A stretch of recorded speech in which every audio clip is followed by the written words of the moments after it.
નમસ્કાર, મંતવ્ય ન્યૂઝમાં આપનું સ્વાગત છે। સીધો સંવાદ સાથે હું છું લખમા।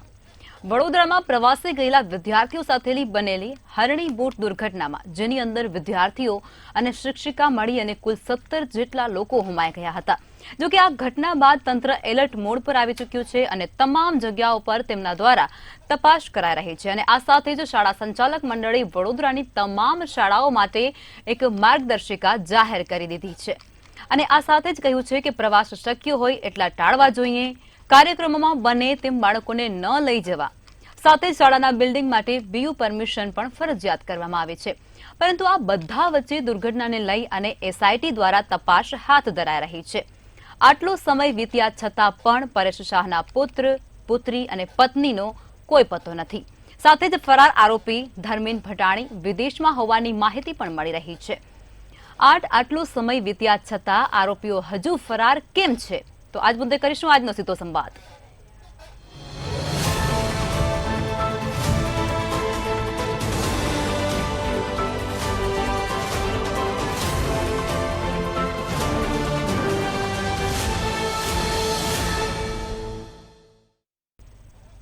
ચર્ચાની શરૂઆત કરીશું। ચર્ચામાં ડોક્ટર પ્રચેતાબેન પંડ્યા જોડાયા છે, જેઓ શિક્ષણવિદ છે, જ્યોતિબેન અમીન જેઓ સામાજિક અગ્રણી છે અને મીનુભાઈ જસદણવાલા જોડાઈ ચૂક્યા છે, જેઓ પણ એક શિક્ષણવિદ છે।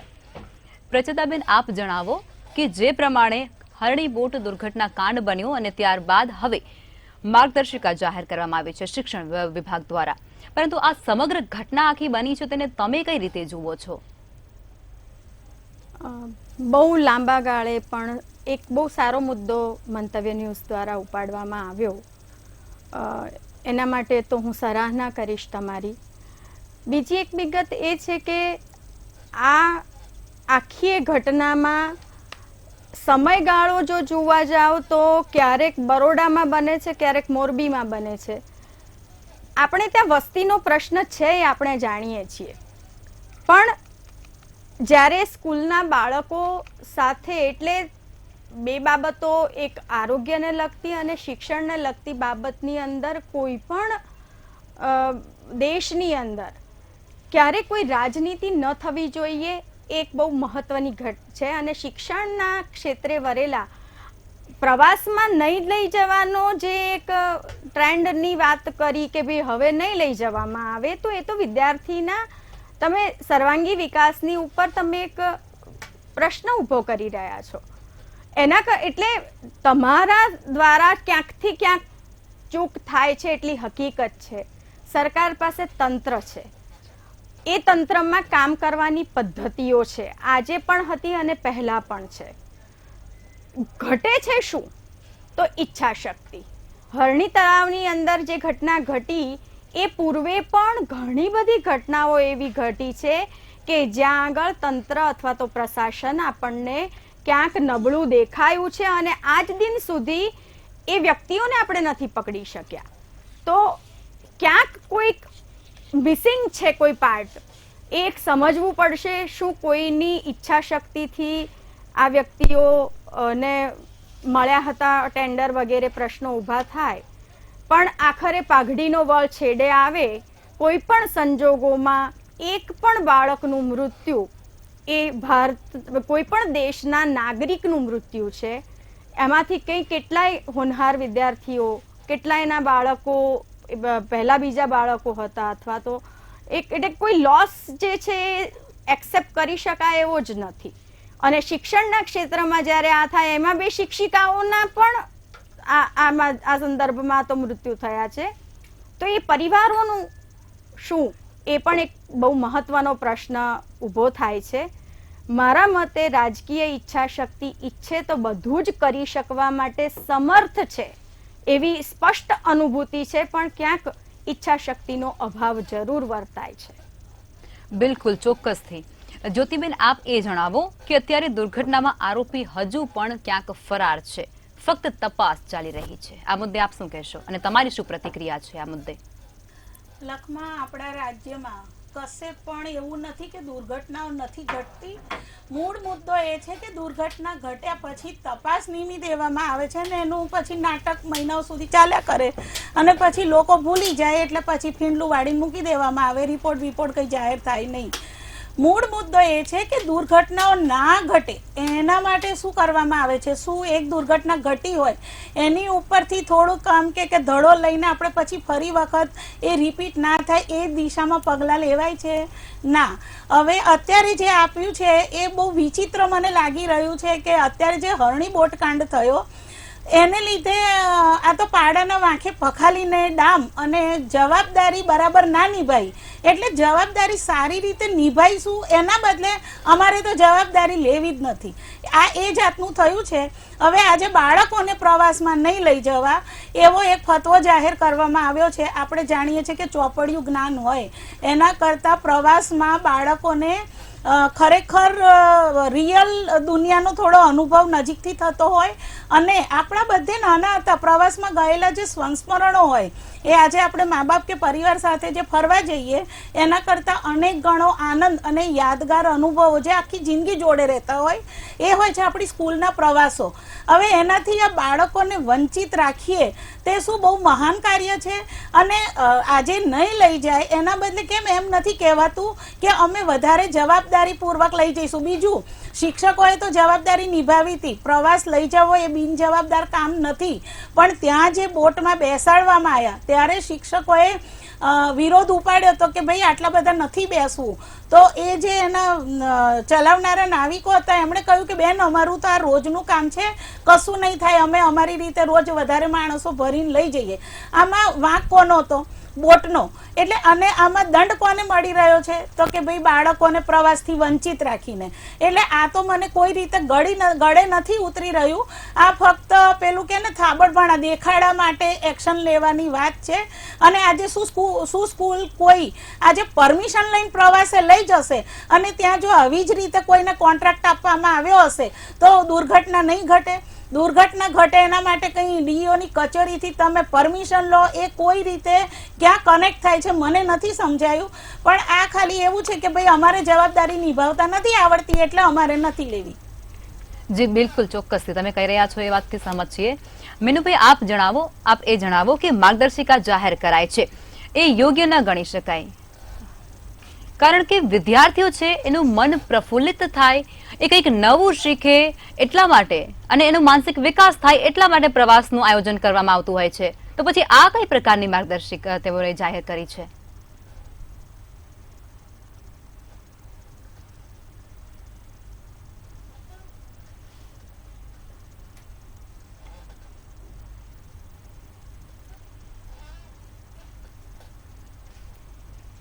જી લાગે છે અવાજ નથી પહોંચી રહ્યો. પ્રચેતાબેન આપ જણાવો, આ પ્રશ્નનો જવાબ તમે આપો. જી બેને પણ કહ્યું અને આપણા બધાનો અનુભવ છે. શિક્ષણમાં શા માટે પ્રવાસો હોવા જોઈએ એના માટે મહત્વની બાબત એ છે કે બાળક જ્યારે કુટુંબ સાથે જાય છે તો એક પ્રોટેક્શનમાં જાય છે. શિક્ષણના ઉદ્દેશથી જ્યારે એને બહાર લઈ જવામાં આવે છે તો સૌથી પહેલાં તો એને માત્ર આનંદ નથી કરવાનો. ત્યાં જઈને એને કશું શીખવાનું છે. એક પણ એ શિક્ષણનો એક ભાગ બને છે. એટલે સૌથી પહેલા કે બીજું કે તમે બોટમાં લઈ જાઓ છો તો માતા પિતા પણ લઈ જતા હશે બોટમાં ફરવા માટે.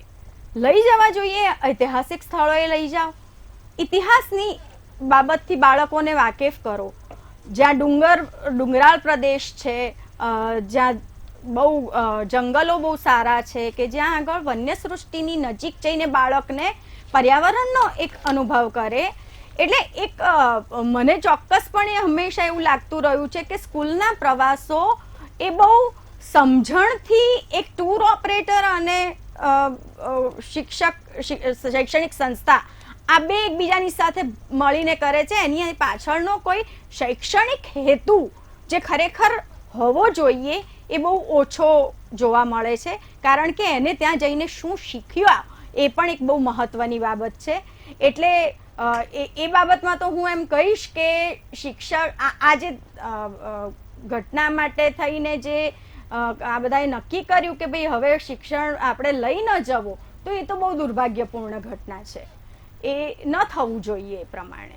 જી, કારણ કે જે વિદ્યાર્થીઓ જતા હોય છે તેનું મન પ્રફુલ્લિત થાય, કંઈક નવું શીખે એટલા માટે હોય છે ને પ્રવાસ. તો પછી આને તો કઈ રીતે યોગ્ય કહી શકાય? જી જી જ્યોતિબેન, આપ જણાવો કે વારંવાર આવી ઘટનાઓ ઘટી રહી છે અને ચર્ચાઓને લઈ અને આપણે ડિબેટ કરતા હોઈએ છીએ. હરણી બોટ દુર્ઘટના હોય, લઠ્ઠાકાંડ હોય કે પછી મોરબી પુલ ઝૂલતા પુલની દુર્ઘટના હોય કે પછી તથ્યકાંડ હોય, આવા અનેક વખત મુદ્દાઓ લઈ અને આપણે ચર્ચાઓ કરી છે અને ડિબેટો કરી રહી છે. પરંતુ દાખલો બેસે તેવી સજા હજુ સુધી કોઈને ફટકારવામાં નથી આવી, જેને લઈ અને વારંવાર આવી ઘટનાઓ હજુ પણ યથાવત છે.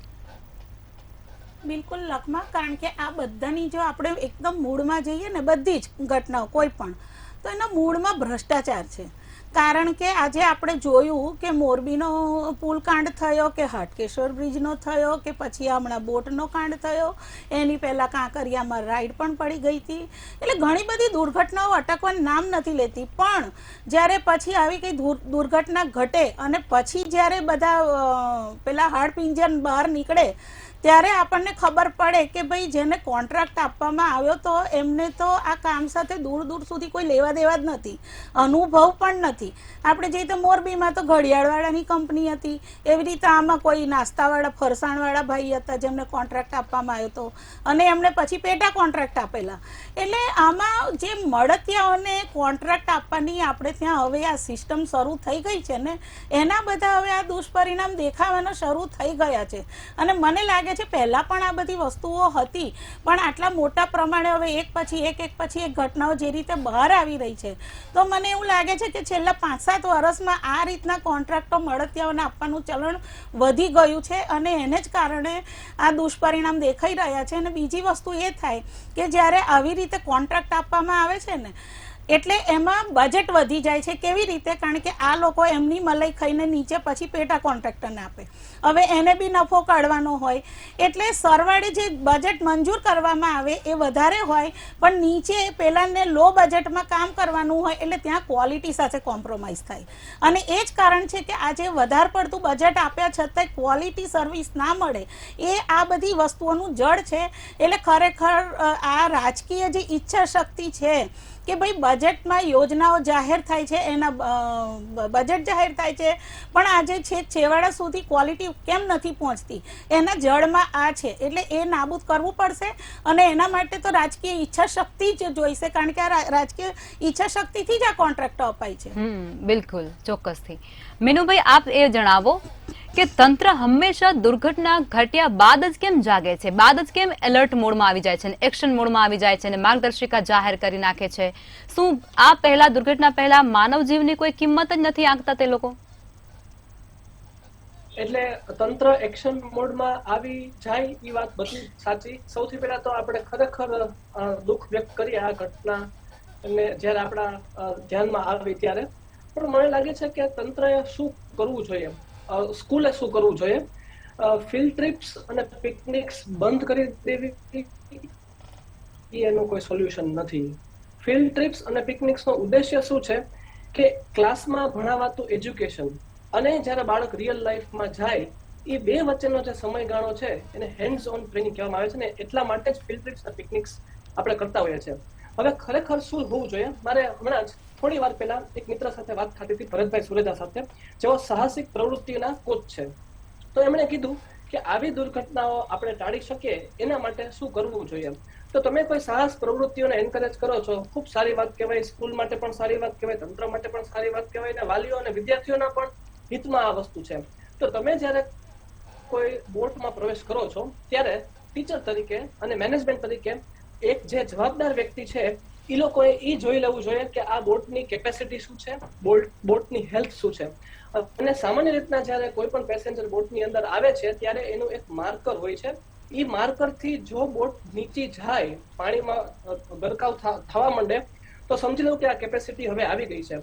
મેં રિપોર્ટ જ્યારે હું વાંચતો હતો ત્યારે મને ખ્યાલ આવ્યો કે બોટની જે કેપેસિટી હતી એના કરતા ડબલ પેસેન્જર્સને ભરવામાં આવ્યા હતા. આ એક વસ્તુ. બીજી વસ્તુ કે વિદ્યાર્થીઓને પણ સ્પષ્ટ સૂચના મેનેજમેન્ટ દ્વારા આપવામાં આવી જોઈએ કે આ પાણીમાં જે લોકોને તરતા આવડે છે કે નથી આવડતું, લાઈફ જેકેટ હોવા જોઈએ. કોઈ પણ પેસેન્જર જ્યારે બોટમાં જાય ત્યારે લાઈફ જેકેટની અનિવાર્યતા છે. અને સાથે વિદ્યાર્થીઓને એક નાનકડું ઓરિએન્ટેશન પણ આપવું જોઈએ કે બોટ એવી વસ્તુ છે કે ઇમ્બેલેન્સ થવાથી કોઈ અકસ્માત કે દુર્ઘટના સર્જી શકે છે. આટલી માહિતી ફિક્સ સુપરવાઇઝર જે રિસ્પોન્સિબલ ટીચર કે સુપરવાઇઝર કે કોર્ડિનેટર મેનેજમેન્ટ સ્કૂલ મેનેજમેન્ટ તરફથી છે એ લોકોએ આની કાળજી રાખવી જોઈએ. સાથે અગાઉના મારા વક્તાઓએ કીધું એવી રીતના કે જેને કોન્ટ્રાક્ટ આપ્યો છે એ ઓછા સમયમાં કેવી રીતના પૈસા વધારે પ્રાપ્ત થાય છે, એટલે ઘણી વખતે કેપેસિટી કરતા પણ વધારે પેસેન્જર ભરી ફટાફટ બોટની રાઈડ કરાવડાવી અને બીજા પેસેન્જરને ભરતા હોય છે.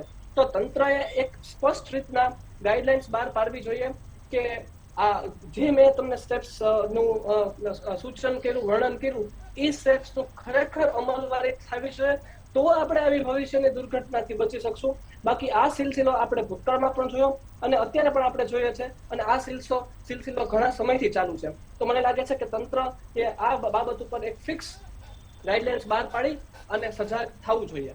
જી બિલકુલ, ચોક્કસથી. પ્રચોદાબેન, આપ એ જણાવો કે માર્ગદર્શિકા જાહેર કરાય છે, ઇટ્સ ઓકે, આપણે માની લઈએ કે ચલો રેડી છે, પરંતુ આવી ઘટનાઓને અટકાવવા માટે શું માર્ગદર્શિકા જાહેર કરી દેવી એટલાથી આ બધું અટકી જશે? તમને શું લાગે છે? ના, હું એક વસ્તુનો ખાસ ભાર મૂકવા માંગીશ બેન, કે જે પણ સંસ્થાઓ જ્યારે તમે બાળકોને લઈને જાઓ છો ક્યાંય પણ, તો એની એક ટૂંકી રૂપરેખા એના માતા પિતા સુધી આપો કે ભાઈ અમે એને બોટ રાઇડિંગ કરાવડાવવાના છીએ. હું માનું છું ત્યાં સુધી દરેક સ્કૂલો એક સંમતિ પત્રક માતા પિતા પાસે ભરાવતા હોય છે કે અમે અહીંયા લઈ જવા માંગીએ છીએ, મતલબ આપના પાલ્યને મંજૂરી આપશો એટલા માટે. એટલે એ જ્યારે કરે એ વખતે કેટલીક વસ્તુ બી આપણે બોટિંગ કરાવશું વિદ્યાર્થીઓને, તો એની પાસે એક ક્વેશ્ચનર ભરાવો કે બાળક જાણે છે, નથી જાણતું, અને એ બાળકને લાઈફ જેકેટ પહેરાવવામાં આવે વગેરે વગેરે બાબતોથી સ્પષ્ટ કરવું જોઈએ. કારણ કે જો ડૂબી જવાની સંભાવના ઊભી થાય તો એ સંભાવનાઓની સામે રક્ષણ કઈ રીતે મળી શકે, એ તો એક બહુ વિચારવા જેવો પ્રશ્ન છે. બીજું, મ્યુનિસિપલ કોઈ પણ જ્યારે પણ મ્યુનિસિપલ કોર્પોરેશનની અંડરમાં કોઈ પણ તળાવ કે વગેરેની અંદર જ્યારે બોટની કે બીજી કોઈ પણ પ્રકારની સગવડ ઊભી કરવામાં આવે છે, તો એની જવાબદારી એક ગવર્મેન્ટ પોતાના હસ્તક લઈ કેમ નથી લેતી? કારણ કે જાણે છે કે એક પણ નાગરિક, આખરે તો નાગરિકના જ પૈસાના બહુ સમુચિત ઉપયોગ કરીને આ બધું ઊભું કરવાનું છે. શોષણ નથી કરવાનું, નથી થવા દેવાનું. એમાં રાઈડના બેસવા માટે જે બાળકો પૈસા ચૂકવે છે, તો એ પણ આખરે તો એક ગ્રાહક બને છે. એટલે ગ્રાહક સુરક્ષાની દ્રષ્ટિએ આમાં બહુ મહત્વના કેટલાક બિંદુઓ મૂકવા જોઈએ. બાળકો છે એ શાળાની એક શૈક્ષણિક પ્રવૃત્તિના ભાગરૂપે જ્યારે જાય છે, ત્યારે શાળાએ પણ વાલી મંડળના કેટલાક વાલીઓને એમાં સામેલ કરવા જોઈએ કે તમારા બાળકોને લઈને જવામાં આવે છે અને આ છે તો અમે આ પ્રકારની પરિસ્થિતિ છે. એટલે કુલડીમાં ગોળ નહીં ભાગે. ચોક્કસ જ્યારે તમે ટ્રસ્ટી મંડળ પણ હશે જાણમાં, વાલી મંડળના માતા પિતા પણ વગેરે જ્યારે એમની જાણમાં હશે, અને ત્રીજું કે જે ટૂર ઓપરેટર આ કામ કરતા હશે, એ ત્રણેયની વચ્ચે યોગ્ય સંકલન બહુ જરૂરી છે. એક પછી તમે તળાવમાં આંટો મારવા લઈ જાઓ બોટની અંદર, કે પછી પર્વતારોહણ કરાવડાવો, ત્યારે કોઈ પણ ઘટના ઘટે, આકસ્મિક ઘટે, તો એના માટે આપણે નહીં પણ બનતી અમે એક ચોક્કસ અમે એક ઊભી કરી છે કે ક્રેડિબિલિટી, એ વસ્તુ આપણે સમાજના લોકોએ હવે આગળ આવીને આ વસ્તુ સરકારને કહેવાની જરૂર છે. અને આ ત્રણ વ્યક્તિઓ, જ્યારે ટૂર ઓપરેટર, ટ્રસ્ટી મંડળ અને વાલીઓ, આ ત્રણેય લેવલ પર જ્યારે કામ થાય, ત્યારે હું નથી માનતી કે કોઈ પણ દુર્ઘટના ઘટે. એટલે માતા પિતાએ માત્ર પૈસા આપીને છૂટી નથી જવાનું, કારણ કે જે ઘટના ઘટી એમાં જે કોઈ એક પ્રેશિયસ કિંમત છે, કોઈ જીવનની કિંમત શું કાંકવી? આપણે તો બાળક આખી જિંદગીની પૂંજી છે માણસની, તો એ પૂંજીને તો કેવી રીતે આપણે ગુમાવી દેવાય? અને એ તો આવનારું ભવિષ્ય છે આપણી સમક્ષ. તો એના માટે થઈ અને વધારે જાગૃત રીતે આ આખી કરવી જોઈએ, હું ચોક્કસપણે માનું છું. જી ચોક્કસથી, બિલકુલ. મીનુભાઈ, આપ જણાવો, શું માર્ગદર્શિકા જાહેર કરવાથી તંત્ર બચી રહ્યું હોય, બચવાના પ્રયાસો કરી રહ્યું હોય એવું તમને નથી લાગતું? આગળના વક્તાએ સરસ વાત કરી કે એક કન્સેન્ટ ફોર્મ ભરાવવું જોઈએ. હવે મેં એક ઇન્ટરવ્યુમાં સાંભળ્યું કે ટ્રસ્ટી એવું કહેતા હતા કે એ જે લેક છે એ સિટીની અંદર છે અને થોડેક જ દૂર ડિસ્ટન્સ છે અને ત્યાં એ લોકોને ફિલ્ડ ટૂરમાં લઈ જવામાં આવ્યા હતા. તો જો આ વસ્તુ લેખિત સ્વરૂપે લેવામાં આવે તો વાલીને પણ ધરપત થાય. હું માનું છું કે લેખિત સ્વરૂપે કદાચ આ વસ્તુ લેવાતી હોત અને દુર્ઘટના થવાની છે તો આપણે કદાચ લેખિતમાં લીધું હોત તો પણ ટાળી નહોતા શકવાના. પણ જ્યારે સ્કૂલનું મેનેજમેન્ટ ફીની ઉઘરાણી સમયે જો બધી વસ્તુ અને ફોર્માલિટીઝ હાર્ડ કોપીમાં લેખિતમાં લઈ શકતી હોય તો કદાચ પ્રવાસની પ્રવૃત્તિઓ પણ લેખિતમાં એક સ્ટ્રીમલાઇન કરી અને આ વસ્તુને ડોક્યુમેન્ટ કરી શકી હોત. સરકારી સ્કૂલના મારા એક મિત્ર છે દશરથભાઈ દાસ, એમણે સરસ વાત કરી કે અમે જ્યારે ફિલ્ડ ટ્રીપ્સ ઉપર બાળકોને લઈ જાય છે ત્યારે અમે જે બસમાં જઈએ છીએ એ બસના હેલ્થને લગતા ડોક્યુમેન્ટ્સ જેમ કે આરસી બુક છે, ડ્રાઈવરનું લાયસન્સ છે, બસની જે લીગલ ડોક્યુમેન્ટ્સની જે વિગતો છે એ બધીની હાર્ડ કોપી અમે અરજી સાથે ટીડીઓને જમા કરાવીએ છીએ અને પછી અમે વિદ્યાર્થીઓને ફિલ્ડ ટ્રીપ્સ ઉપર લઈ જાય છે. મને ખ્યાલ નથી કે આ શું ખાલી સરકારી સ્કૂલ માટે જ આ ફોર્માલિટીઝ અને પ્રોસિજર્સ છે કે પ્રાઇવેટ સંસ્થાઓ માટે પણ છે.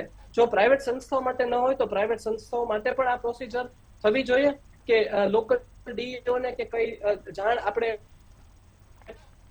સંસ્થા છે એ સંસ્થાના લેવલથી થઈ શકે અને એક એની ફાઇલ બને અને પછી પ્રવાસ માટે બસ ઉપડે. ભલે પ્રવાસી અડધા દિવસનો એક દિવસનો હોય તો આપણે એકથી વધારે વ્યક્તિઓને આની સાથે રિસ્પોન્સિબિલિટીના બાસ્કેટમાં રાખી શકશું અને આ કામ છે એને દુર્ઘટના ટાળવા માટેના આપણે પ્રયાસો કરી શકીએ. જી બિલકુલ, ચોક્કસથી. જ્યોતિબેન, આપ એ જણાવો કે આ માસૂમ બાળકો જે માર્યા ગયા છે એના માતા પિતા છે, એના વાલીઓ છે, એ ન્યાય માટે વલખા મારી રહ્યા છે, પરંતુ તપાસ ચાલુ છે. લખમાં એવું છે કે આપણે ત્યાં જે બાળકોનું મૃત્યુ થયું એ ખરેખર બહુ દુઃખદ છે. જેમને બાળક ગુમાયું હોય એમની વેદનાનો તો આમ પણ આપણને અંદાજો પણ ના હોય, કેમ કે આજે ન્યાય માટે વલખા મારે છે અને સરકારે 2 લાખની વળતર જાહેર કરીને ઇતિશ્રી માની લીધી. હવે આજના જમાનામાં 2 લાખની કિંમત શું છે?